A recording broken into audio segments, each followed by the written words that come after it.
welcome back, folks. Glad you could join me in here. And as you can see, it's a little bit nicer this weekend, which is what I was kind of hoping for, so that we could get out of the house, because I'd much rather be out here. I enjoy spending time with the horses and being outdoors. Get cabin fever. Anyhow, I'm glad you're with me because I want to show you one of the many things that we've been working on with this horse. And we've been doing a lot of different things because, well, like I said, we're working on the focus, and the more we give her to do, the more she pays attention. As you can see, she's doing pretty good today, which is not bad. We haven't done anything with her yet at all.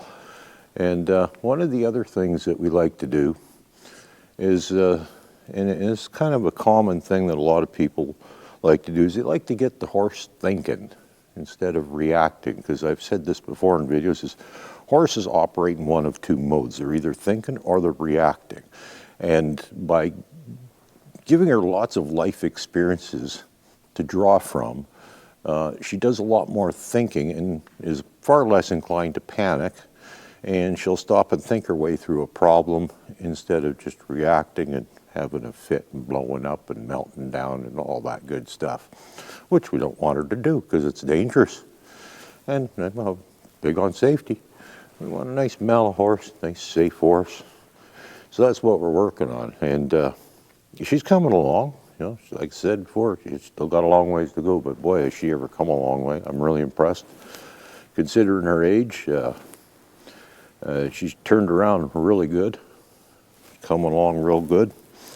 So we're going to keep right on working with her. There's absolutely no reason not to, because seeing the progress that I'm seeing with her, it's like, wow, we are definitely on track. I mean, I'm not saying I'm any fancy schmancy or anything, you know, special, but, you know, it just goes to show that anybody can make good progress with a horse if you invest a little time into it. That's the biggest thing, is a little time. Anyhow, so I want to, because I've had the privilege of dealing with this horse lately, we've been doing a little bit of different videos. Instead of just talking about things, we actually get to show you things, which is kind of cool, because I can't really demo much with my own horses because they know too much. Whereas with this one, she's got a few issues that we need to work through. So basically what we're doing with her is everything that I would normally do with a horse if I was to be training it from scratch. It's kind of what we're doing with her. It's just, you know, only it's actually going a tiny bit quicker with her because she is so smart and she is a little experienced. She's got some, you know, I mean, she has been ridden, not particularly well, but not a lot. But I mean, you know, she's not a completely green, untrained, uneducated horse. She's got a little bit of experience with her. So things are going along, but it gives me opportunity to do videos I wouldn't otherwise be able to do. But what I want to show you here is just one of the, like I said, one of the many things that we've been doing with this horse, because we've been doing a lot of different things. And the prime purpose of this particular little exercise that we're going to show you here is to teach the horse how to jump. Now, we've actually done this with her a couple of times already, and it didn't exactly go the way we expected it to, the way it does with a lot of horses. I'll get to that when we get into it a little bit, but you'll see I got a couple of barrels here, and these things are great, man. If you get a chance to buy a couple barrels, go ahead and do it. They're a good investment. They don't cost, you know, if you have to actually buy them, ones that have been cleaned and rinsed and everything else and ready to go, I do believe they cost about $45 a piece. So for $90, you got two of these things, and that plastic's pretty durable. Those things are going to last you your lifetime. And even if you later down the road don't have a horse anymore, I'm sure you'll find uses for these things. They just got 1,000,001 uses. They're kind of like WD-40, 101 uses. You know, that's what they always say about that stuff. So, you know, if you have to buy them, about $45 a piece. If you're in the right place at the right time, you can get these things for free. So, you know, you be aware of that. And the only downside of these things, they are quite light, you know, so they're not heavy to transport around or move around. But they are rather large, so they probably won't fit in the trunk of your compact car. But if you say you got a minivan or something, you could probably stick them in the back of that. Or there is also another option there. You can get some that are a little bit smaller. They're about, well, not as tall, and they're not as big around. And you probably could squeeze one of those in the trunk of your car, maybe, just barely. I think you could get one in the back seat.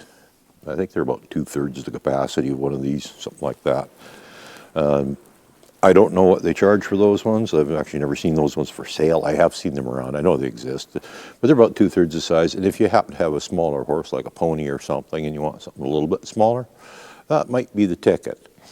And now, use your imagination and get creative. If you don't have barrels, can't find barrels, don't want to invest into barrels, you can maybe use something else. I don't know what, but the only thing I've actually come up with that I thought of maybe is cardboard boxes. You can probably get them for free, or even if you have to buy them from a moving company or something, it's probably only a couple dollars a piece. So they aren't expensive, but they would get damaged fairly easy. But I'm thinking, if you get some cardboard boxes about the same size, not too tall, that the horse can easily jump over, that might work well too. So there's another option. And like I said, use your imagination. Maybe you can come up with something too that I haven't even thought of. Because I really haven't come up with a whole lot of things, but when it comes to that. But these barrels are great though, like I said, and they're not, they can be used for a lot of other things as well. You can put your rainwater in them. You can use them as a very large feeder. You can cut them in half, use them for feeders. You can stand them up, put a piece of plywood across top, and use it for a table. You can, there's absolutely no end to the uses of these things. And like I said, the plastic is really durable. They'll probably last your lifetime.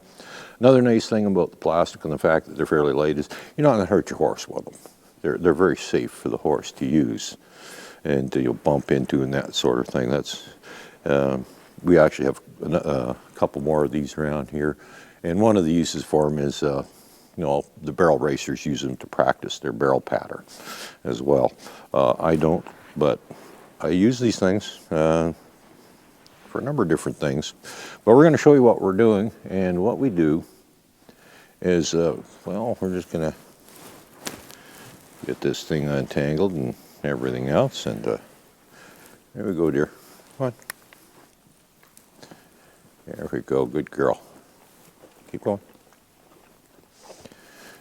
And depending on the sensitivity of your horse, she doesn't particularly care about the barrels. They don't bother her any. So this is pretty easy with her. And depending on your horse, you may have to start off with the barrels a little further apart. But each time they go by, just move it in a tiny little bit. A few inches, a few centimeters, whatever, depending whether you're metric or imperial. And you just keep getting the horse to go through over and over and over. And each time you move them in just a tiny bit more, which is what I'm doing if you haven't been paying attention. I've been kicking that one in with my foot. Just a little bit more each time. Now it's getting there. We're getting there. Let's see what happens here. Aha, there we go. And that is what you end up with. Is you just keep squeezing them closer and closer, and eventually, when they get to a certain distance, the horse will decide to start jumping. Now, some horses, like this one, which, and this was confirmed by her owner. I talked to her owner about this, and I didn't think, the first time she did this, the way she did it, she jumped ridiculously high. And I thought, I don't think this horse has ever jumped anything before in her life, the way she reacted. And we actually had that confirmed by her owner. No, this horse has never jumped anything. And this is where I want to share the story. We kept moving them in. And usually when you get to about this point, the horses will start jumping them once they get so close together. Well, she wasn't doing that. I had it even closer than that. I don't know, about that far, I think, somewhere around there. she was brushing her legs against both barrels going through there until eventually she got to the point where she goes, that's not big enough to go through.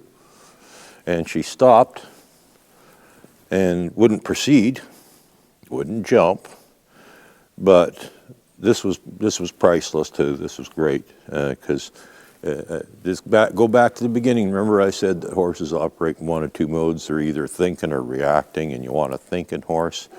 Well, she proved to me she was thinking because she stopped.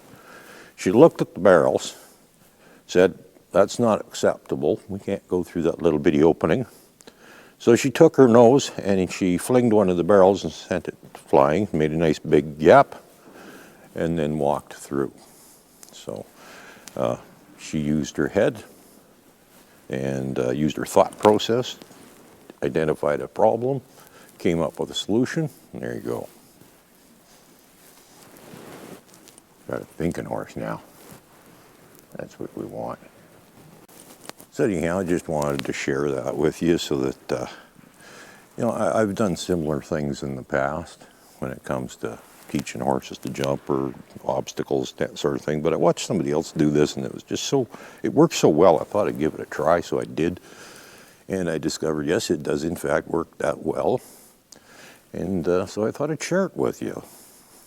And in the end, you have a horse that can jump, and it's just one more little thing that she can do that gets her paying attention and gets her thinking. Have a good day.